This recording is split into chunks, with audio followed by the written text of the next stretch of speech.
Kalian tahu, gara-gara kemarin daskomiknya bocor, dia dilaporkan. Tapi bukan ke polisi. Inilah kalian ini, otak-otak kotor ini, ya kan? Asal yang benci sama Bapak Joko Widodo mau dipolisikan semua. Dia dilaporkan ke MKD, Mahkamah Kehormatan Dewan, kan begitu ya. Tapi sampai sekarang kayaknya belum ada respon tuh. Yang jadi pertanyaan, emang MKD berani sama Wakil Ketua DPR?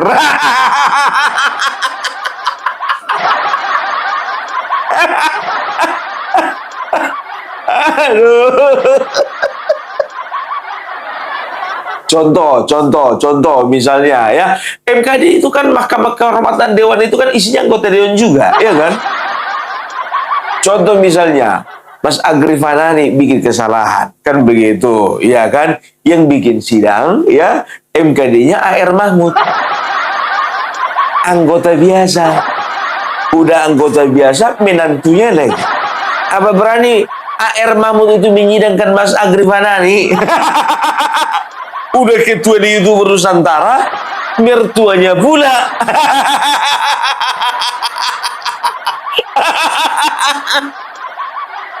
Kayak gitulah kira-kira. Tapi kalau anggota biasa kayak kemarin Sahroni, ya setelah itu Uya Kuya, Eko, Dafaruba, contohnya dilaporkan ke MKD, seperti itu. Anggota. Masa Wakil Ketua DPR mau kalian laporkan? Mau disidang nggak? Janganlah kayak gitu. Tapi itulah ya, saking besarnya cintanya masyarakat kepada Bapak Jokowi. Ya bukannya bilang apa? Ya makanya aku bilang jangan pernah kalian ganggu orang yang lagi jatuh cinta.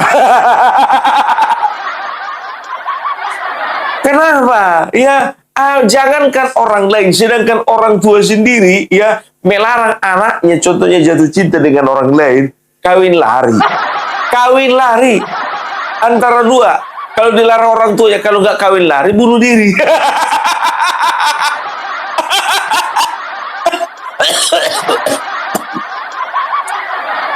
Mulai biar tahu kalian netizen ini mencari-cari kesalahannya Dasko. Berapa harta kekayaannya? Iya kan? Setelah itu apa-apa aja dosa-dosa lamanya. Tapi sebentar dulu. Ya, kalian pasti bertanya-tanya, Opung Parbela, kenapa semalam nggak konten satu harian? Tahulah kalian di Sumatera, mati lampu. Bayangkan kalian mati lampu. 2 hari ini biar tahu kalian kami mati lampu. Beruntunglah kalian yang tinggal di Jawa, Sulawesi, Kalimantan, Papua, ya. Di Sumatera kami mati lampu. Nggak tahu ya, apakah ini ada hubungannya dengan pembungkaman, ya, atau pembubaran nobar film Pesta Babi. Mana tahu, iya kan? Dapatlah intelijen kan begitu kan, kemarin ya 2 hari berturut-turut akan diadakan nobar Pesta Babi, ya kan? Ada di Medan, ada di Siantar, ada di Beligi, ada di ada di daerah Jambi, ada di daerah Lampung, ada di daerah Sumatera Barat, ada di daerah Banda Aceh, nggak tahu kan serentak contohnya. Dimatikan aja lampu biar jangan bisa nobar. Mana tahu, ya kan? Coba komentar dulu kalian, ya. Siapa yang mati lampu di rumahnya sekarang? absen dulu, Bu. Pung, kami Lampung mati lampu. Pung, kami Jambi mati lampu. Ada pula yang iseng bilang sama Opung Parbela, bahas tentang mati lampu. Kalau ngomongin teknis ngapain dibahas, ya kan? Nah, kita kembali tadi ya ke Dasko tadi ya. Mulai itu ya kan penyakit lamanya itu ya yang yang mereka anggap dosa-dosa lama. Yang pertama dibilanglah dia itu gelar gelar guru besarnya itu dipertanyakan, dia kan. Setelah itu keterkaitannya dengan judul. Ya. Baru kemarin katanya IHSG, biar tahu kalian, ya, IHSG anjlok gara-gara Dasko kemarin monitor ke sana. Nggak begitu juga, kawan. Dasko itu dikukuhkan sebagai guru besar ilmu hukum. Oh, profesor hukum. Ya, dalam penelusuran kami ya, Pram, bahwa kenapa kemudian bisa menemukan nama Dasko ini, karena kita perlu menyebut juga bahwa skandal guru besar ini terungkap karena ada penyelidikan atau penelusuran di internal kementerian. Ada kejanggalan? Ada, Pram, tentu saja. Ada atau banyak? Oh, jangan banyak. Gimana? Apa kejanggalan pada gelar guru besarnya Dasko ini? Jadi satu, Dasko itu yang memenuhi itu ada 5. 5? Ya, sepintas memang memenuhi gitu kan. Tapi kalau kita telisik lebih jauh, Pram, itu ada keanehan atau kejanggalan dalam jurnal yang dia submit ke Kementerian Pendidikan. Apa itu? Misalnya, Selain Dasko, dengar-dengar juga ada kerabatnya Dasko nih. iya, Yang juga ada kejanggalan. iya. Siapa dia? Oke, jadi Pram, kerabat Dasko ini yang juga menjadi guru besar adalah seorang jaksa, namanya Reda Mantovani. Wah, jaksa agung muda bidang intelijen. Betul sekali. Iya. Jadi Reda ini menjadi guru besar dari Universitas Pancasila pada tahun lalu. Nah, kenapa Reda masuk radar kami, juga radar Kementerian Pendidikan sebetulnya? Karena Reda ini menggunakan jurnal-jurnal untuk menerbitkan artikel ilmiah yang dia submit ke Kementerian untuk jadi syarat pengajuan. Itu juga bermasalah jurnalnya. Waduh. Jadi Reda ini statusnya seperti Dasko, Pram. Dia loncat jabatan. Oh, loncat Jabatan dari Senang sekali mereka ini lompat gitu. Sebentar dulu. Ini sumbernya Tempo ini.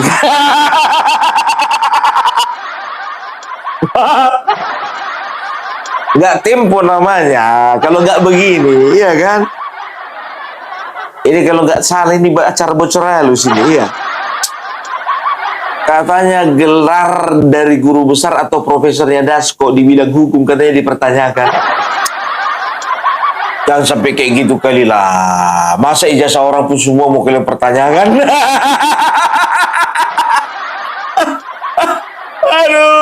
Aduh, parah ya. Tapi apapun itu, ya kalau memang beliau melakukan kesalahan, ya kan, ya silakanlah, ya.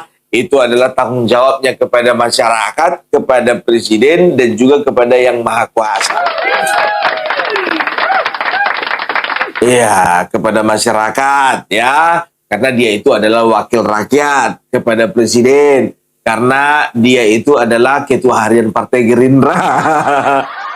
Kepada Tuhan yang Maha Kuasa, karena dia adalah ciptaannya. Aduh. Tapi nggak apa-apa lah, ya biasalah. Seorang tokoh itu kan menjadi sorotan. Kan begitu. Sama, ya kan, sama Rizmon. Rizmon kan juga tokoh dia itu. Tokoh digital forensik.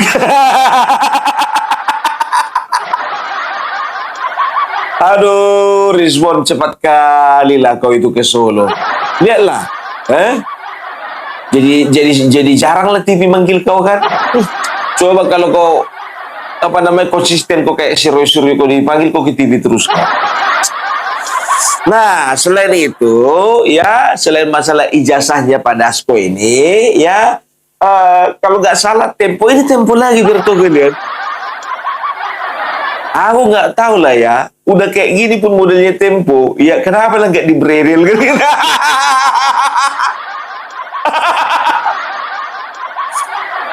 Atau begini mungkin Bapak Prabowo ini kan ya sangkut pautnya sudah pasti ke Bapak Prabowo kan begitu. Aku teringat ada orang ya yang cerita ya kenapa Bapak Joko Widodo pernah satu ketika ya dia itu kan biasanya kan Amin Rais dia kan ngoceh terus kan begitu. Tiba-tiba nggak ngoceh lagi.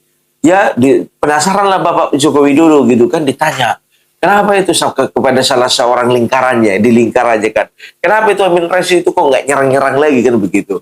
Diselidiki lah, ya kan? Dilapor lah. Wah, Pak, ternyata dia nggak nyerang-nyerang lagi. Soalnya anaknya itu kena vonis pidana. Mungkin ditahan kan, udah ditahan. Tahu kalian, ya? Gara-gara kayak gitu, ya? Nama bapak apa namanya? Kayaknya nggak enak aja hidup Bapak Joko Widodo kalau nggak dengar ocehan-ocehan omelannya si Amin Rais, ya kan? Disuruh anaknya itu dibebaskan. Dibebaskan. Kepengen dia dengar ocehan gitu loh.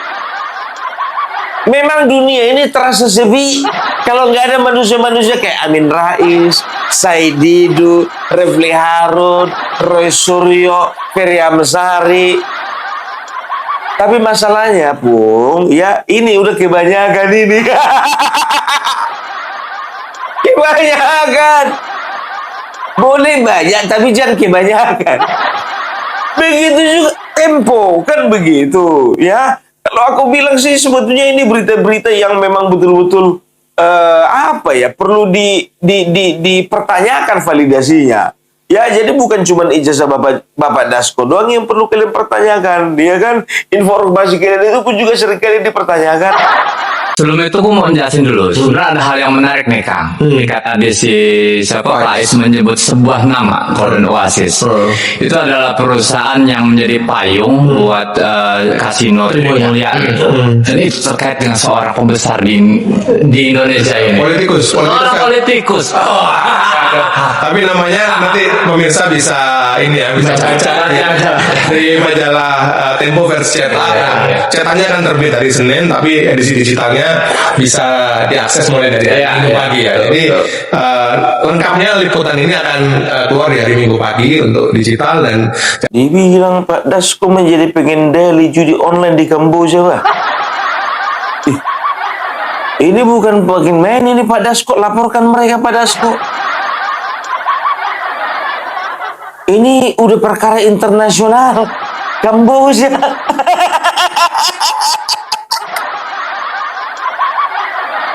Jadi ada sebuah perusahaan judi online yang ada di Kamboja, ya, katanya ada salah satu atau salah seorang ya pembesar di negara ini yang mengendalikan judul di Kamboja, ya.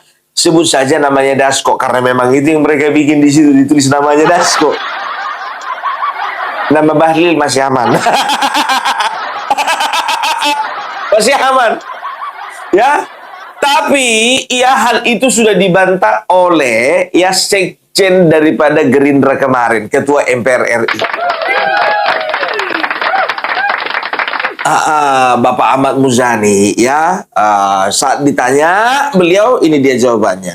Pak, izin Pak, di luar ini Pak, betul salah satu laporan itu dari media ternama, katanya wakil ketua DPR kita terlibat tuh terindikasi dalam judi itu online yang di Kamboja. Itu Bapak tuh gimana? Saya nggak yakin. Nggak yakin? Kenapa? Ya saya nggak yakin. Oh, nggak yakin aja. Jawabannya saya yakin. Enggak. Itu jawaban yang paling mantap itu. Saya yakin. Ya, nggak ada kaitannya itu Dasko dengan judi online di Kamboja. Jawabannya apa? Saya yakin. Udah itu jawaban level paling tinggi. Mau apa lagi mau ditanya? Ya kan? Pertanyaan apa lagi mau ditanya? Kalau udah jawabannya saya yakin. Aduh, tapi bukannya bilang apa ya? Kenapa sampai ramai di media sosial ya? Dikorek-korek lagi video-video lama pun juga muncul ke permukaan ya. Itulah saking cintanya kepada Bapak Joko Widodo. Sekarang begini, ku bilang sama kalian, ku ajak kalian cerdas ya. Boleh kalian cinta, tapi jangan membabi buta. Itu loh, artinya apa ya? Kalian saking cintanya sama satu orang ya, yang lain bikin kesalahan kecilnya kesalahan itu, ya kan? Tapi memang sangat ngefek kan begitu ya, kecilnya kesalahan itu ya. Jadi kesalahan-kesalahan orang lain itu yang lebih besar ya, dosa-dosa lama yang belum tentu tahu kebenarannya, itu mau kita korek-korek kan begitu. Dasar rombong parabelak, kalau memang nggak ada tujuannya mau ngorek-ngorek kau, ngapain kau bikin konten? meluruskan. Ini kan pemberitaan di media sosial ini kan perlu penyaringan ini. Jangan kita punya sifat sama seperti mereka, ya, tukang adu domba, ya. Kita bukan tukang adu domba, ya. Kita bukan sutradara di film Dirty Food 9 atau Pesta Babi 3. Kan begitu. Yang kata masyarakat dan juga banyak pejabat negara katanya, ya, film itu provokatif, adu domba. Aku bukan sutradara itu.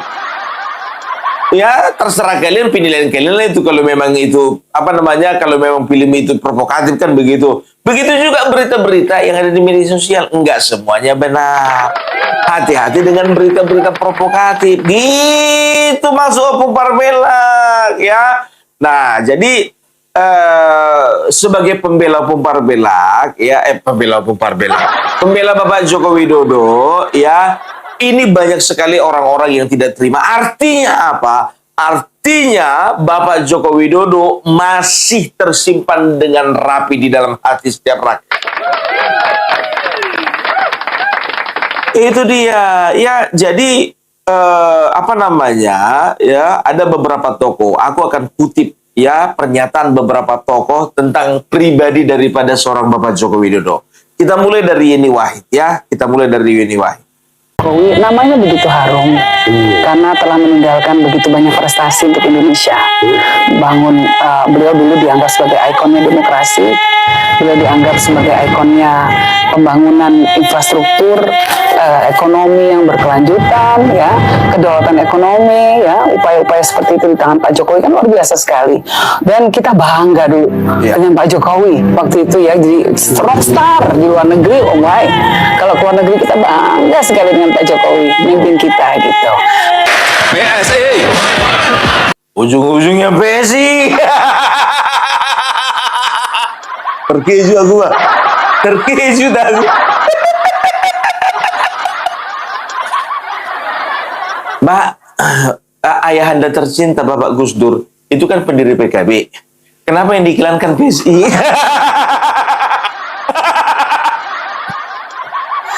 Jadi betul, ya, sosok Bapak Joko Widodo, ya, adalah sosok yang memang betul-betul membuat harum bangsa ini, gitu deh. Bisa dikatakan, ya, namanya beliau harum, itu betul, setuju. Pasti setuju lah. Nama beliau harum sama seperti harumnya Bung Karno, sama seperti harumnya Pak Harto, sama seperti harumnya Gus Dur, sama seperti harumnya B.J. Habibie, sama seperti harumnya SBY. Sebentar Opung Parbelak itu semuanya kan mantan presiden.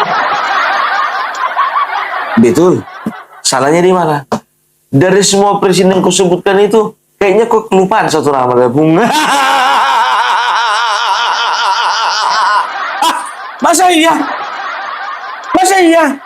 Iya kan? Seharum namanya Soekarno, seharum namanya Soeharto, seharum namanya B.J. Habibie, seharum namanya Gus Dur, seharum namanya SBY. Itu harumnya nama Bapak Joko Widodo. Salahku di mana? Ada satu lagi namanya ketinggalan Opung Parbelak. Mantan presiden satu belum kesebutkan namanya. Siapa? Tulis di kolom komentar. Kalau memang aku salah, aku silap, ya, pokoknya bikin kalian komentar. Opung Parbelak klunya perempuan. Bikin begitu. Mana tahu aku lupa. Mana tahu, namanya lupa, namanya silap, namanya manusia, tempatnya hilap dan dosa. Banyak kali cerita Opung Parbelak. Ya, jadi memang betul, ya, ada satu kisah di mana mengatakan ketika Bapak Joko Widodo ada pertemuan besar, ya, dia nggak pernah mau duduk di belakang, dia maunya di depan. Bayangkan, dia ingin Indonesia kelihatan besar. Itu dia, ya. Begitu juga Bapak Prabowo, ya kan? Beliau itu menghadiri pertemuan ini, ya. Beliau itu, ya, menjumpai pemimpin negara ini, supaya apa? Supaya negara kita makin besar di mata dunia. harus seperti itu dong, gitu. Jangan pula ya bangga dengan hal-hal kecil. Jadi penasihat sebuah kota aja bangganya minta ampun. Dari gubernur ngurusin kota, gubernur itu ngurusin provinsi, gubernur ngurusin kota. Bayangkan, emangnya dia calon gubernur apa calon wali kota sih?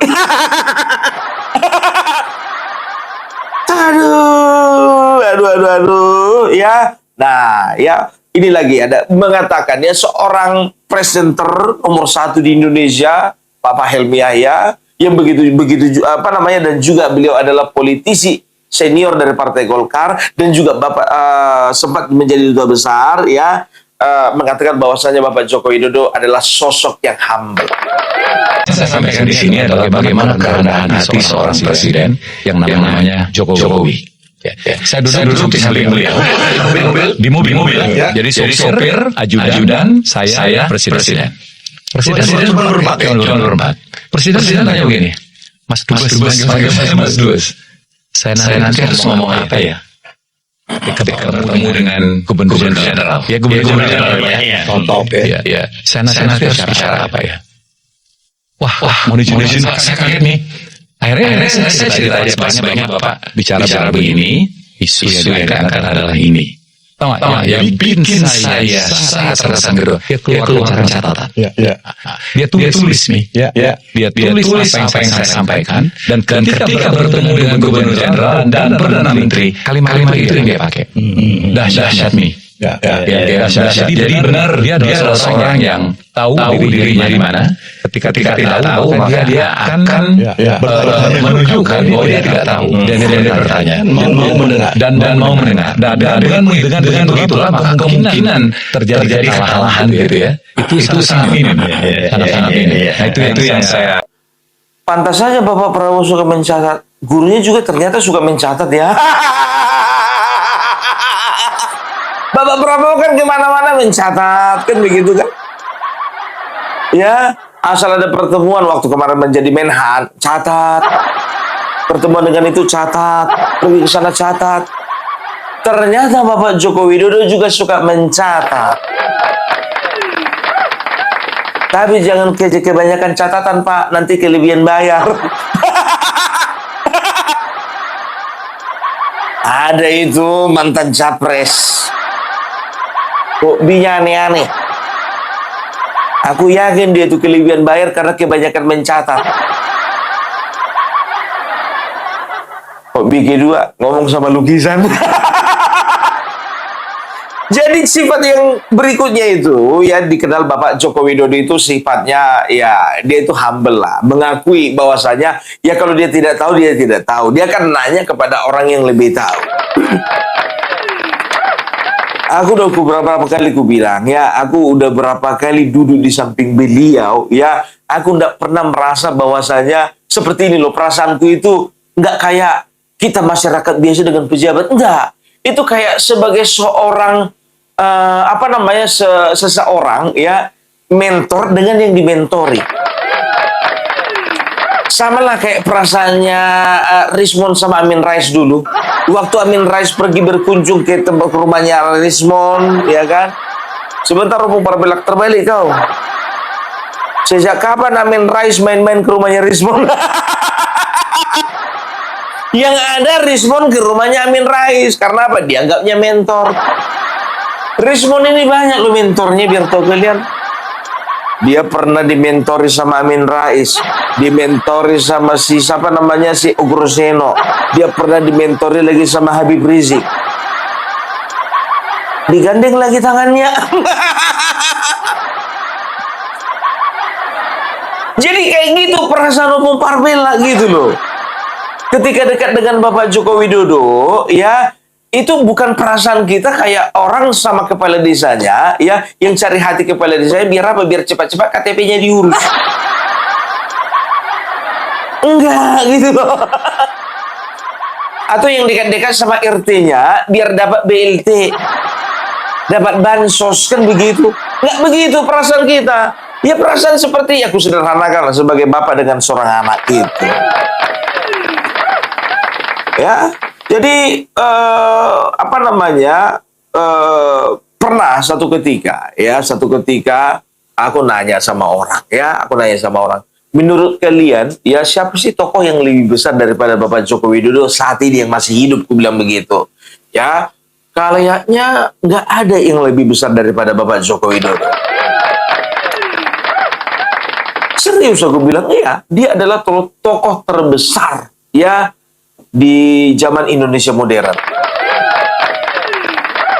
Kenapa bilang? Coba bayangkan kalian ya, Bapak Joko Widodo itu ya dicintai rakyat. Setelah itu yang kedua, beliau itu membangun ya banyak sekali infrastruktur di saat orang-orang ya tidak menginginkan infrastruktur. Kan begitu. Dia membangun infrastruktur di mana orang-orang banyak sekali tidak menginginkan infrastruktur. Tapi dia tahu orang tidak menginginkan infrastruktur, tapi orang membutuhkan infrastruktur. Dia tahu, dia itu pemimpin visioner, kan begitu. Setelah itu apa lagi? Ya, di dalam keterangannya, ya dia seringkali membuat kebijakan-kebijakan yang out of the box. Contohnya apa? Contohnya saja IKN. IKN itu out of the box. Out of the box, kawan-kawan. Makanya protes Deddy Sitorus, protes Ferry Amsari, protes Anies Baswedan. Karena apa? Karena otaknya nggak bisa menampung idenya Bapak Jokowi. Nggak tertampung mereka ide-ide di Bapak Jokowi itu. Inilah pertanyaan yang tak akan terjawab oleh PDI Perjuangan dan bahkan Megawati sekalipun. Sudahlah Pak, Bapak bilang Jokowi, PDIP lebih besar dan sebagainya. Pertanyaan saya, kalau besar, waktu Megawati mencalonkan kenapa kalah? Silakan, Bang Ferdinand. Pak Jokowi tidak dikenal orang, tapi figurnya kuat, menang. Oke, silakan ditanggapi. Berarti Pak Jokowi jauh lebih istimewa daripada PDI Perjuangan. Setuju. Ribut kali kalian di situ.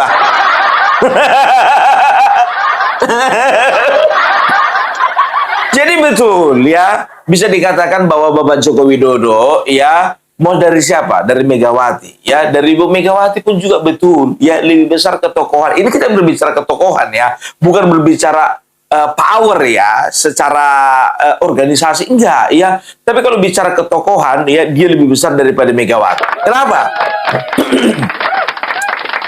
Sama kayak yang disampaikan Bapak Bapak Bestari Barus tadi ya kan, Jokowi Megawati mencalonkan diri nggak menang,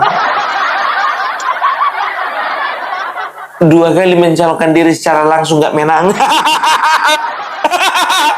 Tapi Bapak Joko Widodo ya coba bayangkan 2 kali wali kota, sekali gubernur, 2 kali presiden, menang. Begitu juga berbicara ya tentang kecintaan ya masyarakat terhadap beliau. Coba sampai sekarang pernah kalian nengok orang antri di Cikeas? Baru kali ini ada presiden orangnya rumahnya antri sama masyarakat tuh di Solo tempatnya. Itu dia. Ya, jadi banyak hal-hal lainnya yang memang betul-betul menunjukkan bahwasanya seorang kualitas Bapak Joko Widodo itu memang betul-betul tidak perlu diragukan lagi. Karena sejatinya ya beliau ini adalah orang yang sangat bersahabat. Dan kalaupun beliau punya musuhnya cuma 3. FPI, HTI, PDI. PDIP. Sebetulnya memusuhi Jokowi itu kan hanya 3. Yang memusuhi Jokowi hanya 3. 1 HTI, 2 FPI, dan yang ketiga terakhir nih PDIP yang menjadi musuh Jokowi itu. Nah, tapi di sini juga banyak yang memonceng. Yang memonceng itu siapa? Ya orang-orang yang kepentingannya terdegradasi oleh kebijakan-kebijakan Jokowi. Siapa itu? Ya itu salah satunya para koruptor. Siapa yang para koruptor itu? Ya pembebasan Petral, Rizal Khalid dan kawan-kawan dan sebagainya lah. Nah inilah yang terjadi, makanya bukan dalam penyelidikan. Maksudnya ini poin ini Bang Zul mengatakan bahwa 8 tersangka ini salah satu kelompok yang diboncengi oleh 3 entitas tadi yang benci sama Pak Jokowi itu. Iya, yang memusuhi Jokowi itu cuma 3 entitas tadi yang memusuhi Jokowi itu. Dan Tiga memanfaatkan 8 tersangka ini. Iya, di Setidaknya 8 samping dulu saat ini. di samping itu kan juga ada kelompok-kelompok para koruptor yang merasa kepentingannya terganggu selama Jokowi berkuasa. Nah, inilah yang merasa tidak senang, ya ini dia juga ikut. Kalau dari sisi kontestasi yang kalah, rasanya sudah agak mulai move on dia ya, sudah nggak begitu lagi. Tapi kalau dari yang 3 entitas tadi itu Maman dan Damai Kusuma. Kenapa? Karena dia sendiri yang menyatakan bahwa HTI itu minimal akan membuat 10 hoak dalam sehari katanya. Begitu ya dibubarkan dulu. Nah, sekarang kan terbukti bahwa hoak itu berseleweran. Baik. Bahkan kita Artinya juga di jadi sini bingung. TPUA, tim pembela ulama dan aktivis, ini punya irisan ke 3 entitas tadi, setidaknya ke FPI dan HTI, begitu kira-kira. Iya, faktanya pengacaranya itu Arul Ghazani itu memang kalau aktivisnya HTI itu kan fakta, tidak bisa kita bantah. Tersangka juga Egy Sujana di situ, gitu.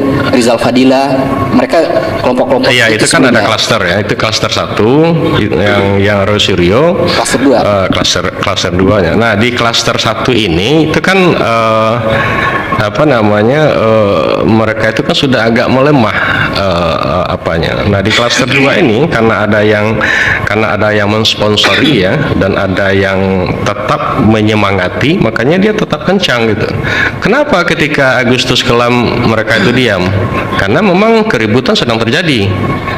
Tapi begitu Agustus kelam ini selesai, September, Oktober ini clear, baru muncul lagi, nyaring lagi suaranya. Jadi itu dia ya, bisa dikatakan ya inilah yang membuat Bapak Joko Widodo itu ya susah untuk dilupakan. Bayangkan, jangankan masyarakat, sekelas Dasko pun nggak bisa lupa. Dasko nggak bisa lupa. Tapi yang lucunya lagi, ada wartawan nanya sama Puan dia kan, Mbak, bagaimana menurut Mbak kemarin mic-nya siapa namanya Pak Dasko bocor? Diam aja dia. Pergi menjauh dari wartawan. Aduh. Ya, jadi itu dulu dari Opung Parvela. Salam NKRI harga mati.